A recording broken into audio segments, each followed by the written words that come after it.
النهارده ان شاء الله هعمل معاكم الفول المدمس. طبعا الفول اساسي في سحور رمضان، هنعمله بطريقه سهله وبسيطه، مش هيغير لون معاكي، هيفضل اللون معاكي فاتح. طبعا انضف من فول العربيات، وهيبقى احسن بكتير من فول كمان المحلات. هتعمليه بطريقه نظيفه. اول حاجه كده نسمي الله ونصلي على الرسول. اللهم صل وسلم وبارك على سيدنا محمد وعلى اله وصحبه اجمعين. معايا نص كيلو من الفول. الفول طبعا غسلاه اكتر من مره. حطيت عليه كده ميه، هننقعه لمده ساعتين. هاتي اما تيجي تجيبي الفول بتاع التدميس، هاتي الحبايه الفاتحه، ما تجيبيش الحبايه الغامقه. الحبايه الفاتحه بتكون معاكي حلوه قوي في التدميس. طبعا ممكن تنقعيه 4 5 ساعات، مفيش اي مشكله.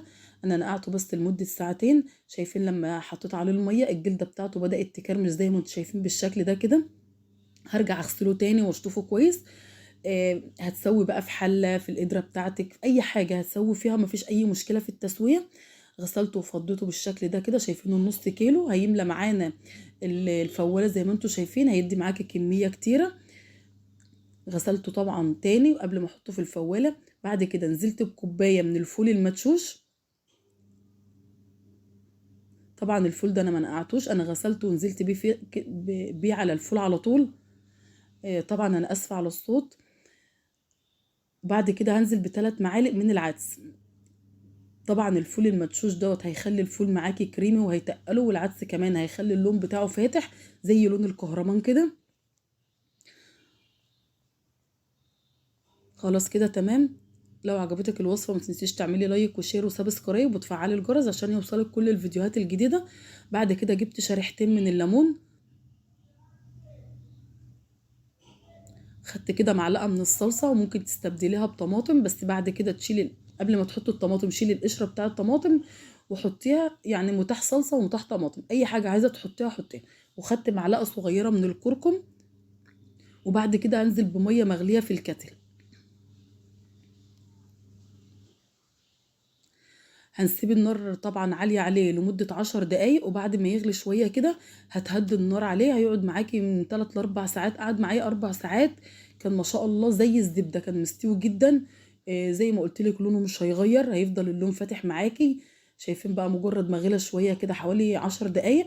هبدأ هنا بقى في المرحلة دي أوطي النار خالص واسيبه لمدة 4 ساعات. وطبعا انا حاطه عليه مية كافية جدا، مش هتفتحي عليه غير بعد ساعتين. لو حسيتي ان هو محتاج مية هتزودي مية. شايفين كده خلاص بعد ما عدى عليه اكتر من ساعتين. انا شفته لقيته مش محتاج ميه. دي الميه اللي انا حطيتها عليه، ما زودتوش خالص. لان طبعا انا حاطه كميه ميه بزياده. شايفين ما شاء الله بقى عامل ازاي استوى. بقى عامل زي الزبده. شايفين لونه عامل ازاي. اللون مش هيغير، هيفضل معاك اللون لحد اخر واحده. خلاص كده تمام. هنا بقى هنجيب نص كوبايه من الميه، وهناخد عليهم معلقتين من النشا. معلقتين كبار يعني معلقه هرميه كده. هقلب النشا ده وهنحطه على الفول. وهنسيبه يغلي بقى من ربع ساعه ل10 دقايق، يعني سيبيه كده حوالي ربع ساعه او 10 دقايق. يغلي مع الميه اللي بالنشا، هتخليه يربط معاكي وهيكون كريمي. شايفين هو من غير ما نحط النشا هو ما شاء الله كان رابط معانا وكريمي وحلو جدا. هنسيبه يغلي بقى لمده 10 دقايق. شايفين مجرد ما نزلنا بالميه بالنشا عامل ازاي.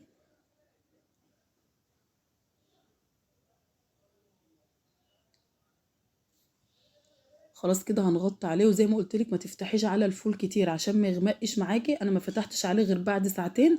لقيته مش محتاج ميه خلاص. غطيت عليه وسبته تاني. هنا بقى هنعمل الدقه اللي بيعملوها عربيات الفول في الشارع. حطيت كده نص كوبايه من الميه وعليها ربع كوبايه من الخل. وهاخد كمون وكزبره. عايزه تحطي بقى بابريكا شطه اللي انت عايزه تحطي، بس الكمون والكزبره اساسي. وهحط كمان ملح ونص معلقه صغيره من الثوم المهروس. هنا بقى حطيت الملح.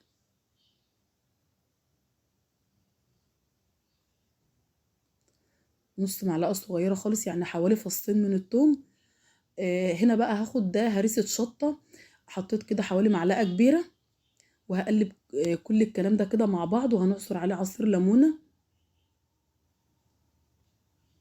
ودي بقى الدقه اللي بتتباع على عربيات الفول في الشارع، دي اللي بيحطوها على الفول وانت بتشتريه. بتدي طبعا للفول طعم حلو جدا. يعني توم وخل وليمون. وفلفل حامي، لو مش حابه تحطي الفلفل الحامي مفيش اي مشكله برضو. حابه تزودي شطه زودي. شايفين بقى الفول خلاص كده استوى معانا، شايفين ما شاء الله عامل ازاي، زي ما قلت لكم زي الزبدة، واللون بتاعه مش هيغير، وهيفضل كده لاخر واحدة مش هيغير ان شاء الله. جربوه بس بنفس الطريقة. والنص كيلو فول ما شاء الله يعمل معاكي كمية كبيرة. طبعا بقى لما تيجي تفرزنيه هتعبيه في اكياس تلاجة كده، وهتحطيه في الفريزر، وهتطلعيه قبلها بشوية هيفك. وطبعا هتعمليه طبعا طول شهر رمضان للسحور، انضف واحسن ما تشتري من بره بكتير. والنص كيلو ما شاء الله يعمل معاكي كمية حلوة، يعني هيكفي معاكي فترة. شايفين اللون بتاعه عامل ازاي.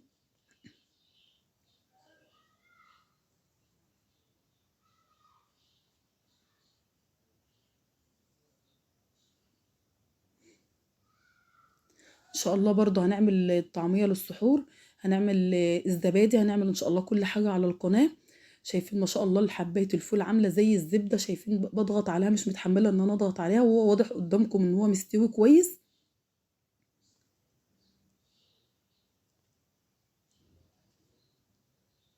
هنا بقى بدأت اخد الدقة اللي احنا عاملينها.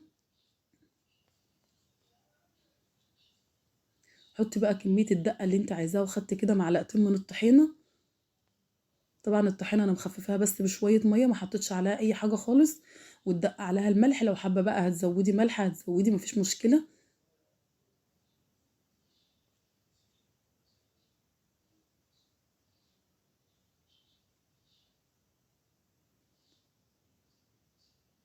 وهناخد شوية كده من زيت الزيتون. بس وكده الفول بتاعنا خلاص خلص.